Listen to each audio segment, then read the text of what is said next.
Hello everyone, welcome back to my channel and welcome to my channel if you're new. I'm Michaela Carpenter, I'm a nutrition and life coach and I specialise in helping people overcome restrictive dieting and emotional eating through healing their relationship with food. So in today's video I wanted to talk about how to start overcoming food guilt and really start enjoying food again. So a lot of the time what I see is, and what I have experienced myself in the past, is really just struggling in terms of our relationship with food and feelings of guilt and shame when we're eating food and when we find ourselves on a diet, because oftentimes this is related to being on diets a lot. There is a lot of guilt and shame when it comes to not being able to stick to the diet and just really having not a great time when it comes to our relationship with food. So in today's video I really just wanted to talk about what you can start doing to really start shifting this and how to stop feeling so guilty for fueling your body and to start really enjoying the process of nourishing your body and taking care of your body instead of those feelings of guilt. So if this sounds like something you're interested in learning more about, make sure you do keep watching and we will hop straight into it. The first thing I wanted to say is take notice of what is triggering those feelings of guilt and shame. So when you find yourself feeling those feelings of guilt, what foods in particular are you eating, but also what thoughts are coming up when you're going to eat those foods, or when you have eaten those foods, what thoughts are coming up that are causing you to feel that guilt. So our feelings do come from our thoughts. So when we are thinking things like, oh my god, I can't believe I just ate that, we are going to feel guilty, compared to if we think, okay, I just ate that, I really enjoyed it, what can I eat next to know, or what can I eat at my next meal to nourish my body better? It brings about better feelings than obviously the previous thought that I just mentioned. It's going to bring more optimism, or just feelings that feel better to us and don't feel so negative and just make us feel guilty and ashamed of having eaten a food, whether that was something we wanted to eat or not. So that is the first thing I wanted to say. So really just start recognizing your triggers. Exactly what is it that is causing you to feel guilty or ashamed of eating certain foods? So what thoughts are coming up for you? So when we have been able to identify the exact thoughts and triggers of the feelings of guilt, we're able to start shifting those thoughts in particular around why we're feeling a certain way. And obviously when it comes to the food, we are having more of it than we would like to be having, and that can kind of shift with it. But I think it's really important to focus on those thoughts and really getting rid of that guilt, that black versus white thinking of food, like good versus bad food. So I think it's really important to start addressing the thoughts that are causing us to feel guilty in those moments before we can start really creating a healthy relationship with food and actually focusing on bringing in more foods that are really going to nourish our bodies and crowd out maybe the less nutritious foods. But for starters, it's really important to address these thoughts and beliefs that are causing us to feel guilty, because if we're feeling guilty about having certain foods, then that causes us to feel guilty, and it causes us to continue patterns of dieting and things that we really don't want to be doing. We want to be creating a healthy relationship with food.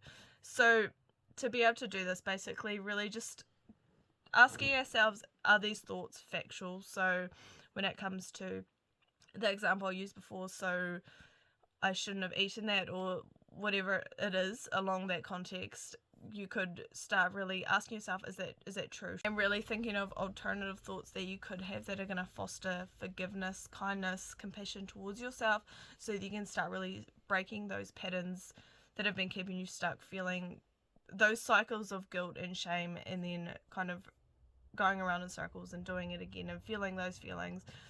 And to really break free from that, is really important to start shifting these thoughts and the way we're thinking about these situations.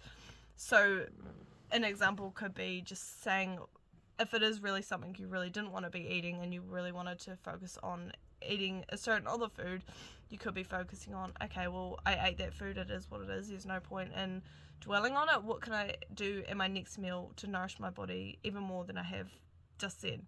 And just really focusing on it from a different perspective, rather than seeing it as a really bad thing, seeing it as a learning opportunity instead. Especially when it comes to things like emotional eating, I think it's really important to be able to see that as more of a learning opportunity.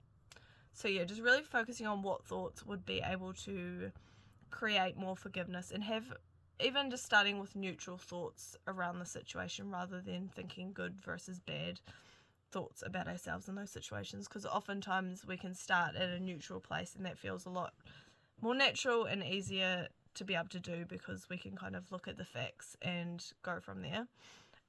So yeah, that is the second thing I recommend doing. The third thing that really helps is shifting the focus away from the way you look towards the way you can take care of yourself and nourish yourself more. So when we're going on diets and stuff, a lot of the time we are really focusing on the external stuff. There might be a little bit of the health concern as well, but I think it's really easy to get caught up in the way we look or certain numbers, when really we need to shift that focus towards looking at how we're taking care of our bodies, how we're able to nourish our bodies better.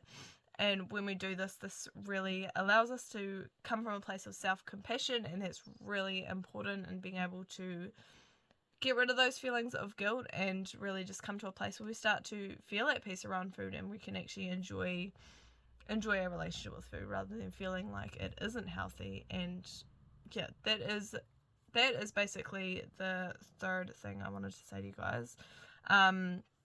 I also just want to mention, with all of these different steps, it's really important to realize that they're big steps. Like, they're not things you're going to be able to do overnight. So even just starting with the first one first, and then getting used to doing this, and then kind of going on to the next one, and then going to the next one as you keep basically adding on to the different steps, so that you're not doing it all at once, because that can feel like a lot too. And when we feel like we're trying to do too much, that can really help make us pull back and not want to do things. Just really take it one step at a time. Another thing is to be focusing on compassion towards ourselves.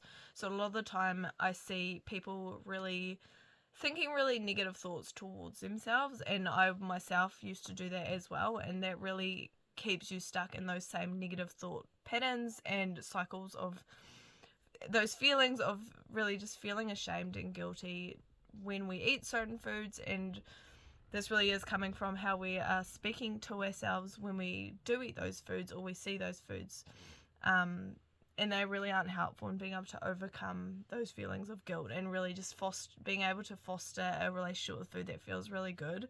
It really hinders that if we don't address the way we are speaking to ourselves and the way we're thinking about ourselves. So yeah, this is really important, and it kind of encompasses everything, like everything in life. It really helps with everything when we are able to have a kinder way of thinking about ourselves and towards ourselves.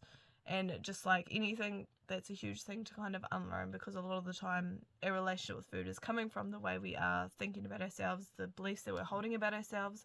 So it's important to really get really curious about these different thoughts and beliefs we're holding, to be able to start shifting them as well. Also, just being able to focus on forgiving ourselves for things that have happened in the past that we maybe are not happy about, and being able to forgive ourselves even as things kind of happen throughout life, and we use different things, different mistakes as learning opportunities rather than as a way of reaffirming our negative thoughts about ourselves and negative beliefs about ourselves. Instead, using it as a way of a learning opportunity where we can kind of grow from that and take out what we have learned from that and use it as a learning opportunity like it should be, rather than as a way of belittling ourselves even more. So yeah, that is that point that I wanted to really talk to you guys about. So the next one I wanted to say is really getting rid of those labels of good versus bad food. So this is one that is I see a lot, and it is something that a lot of us probably have ingrained in us, that some food is good, some food is bad, and it's really not helpful when it comes to really creating a relationship with food that we feel really good about, and really getting rid of those feelings of guilt and shame when we do eat certain foods. And we really shouldn't be feeling those feelings. We don't need to be feeling those feelings of guilt and shame when we're just feeding our bodies different nutritional values of food, basically. So a really helpful belief to kind of start shifting towards, and this comes from being able to really question the belief that food is good versus bad. So a really important belief to be able to shift towards is recognizing and seeing that all food is neutral at the end of the day in terms of its value. It can't be good or bad. Food itself cannot be good or bad. We really do give it that label. So the way I look at it and the way I recommend people do look at it is that some food is more nutritious than other food, and that's okay. That's really all there is to it. It's not that it's good or bad, it's just that it has different nutritional values than other food. And being able to recognize this from a factual perspective and standpoint is really helpful when we're trying to kind of take those labels away. So yeah, I highly recommend you try and really question the way that you are thinking about food when it comes to good versus bad food, and really start trying to, even when you're speaking about food, and yourself for maybe eating the food, like really starting to question yourself and pull yourself up on the way you are speaking about food.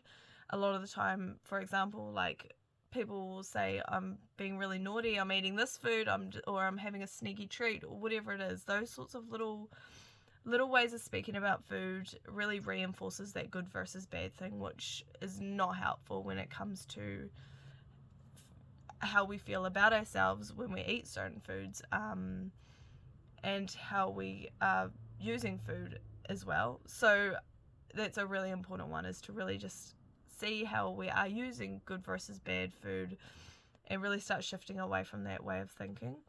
So yeah, that is another point I wanted to say. So the final point is that past experiences are learning opportunities. So I've kind of talked about this throughout the video. So really just seeing things that have happened in the past that maybe make us feel, so if you look back and you feel guilty about a certain situation, even if it was not that long ago, whenever it was, just getting curious about why you were feeling guilty, what exactly happened, and how you could maybe do things differently next time, or how you could move forward from this, and really just not letting it sit and stay the way it is, like not ruminating in the feelings of guilt and shame.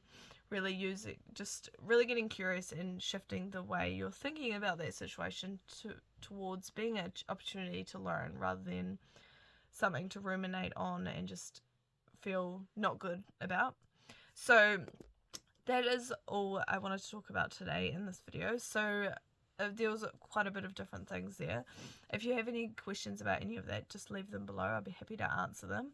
I post weekly videos, so if you want to catch my videos weekly, make sure you subscribe, and I will see you next week.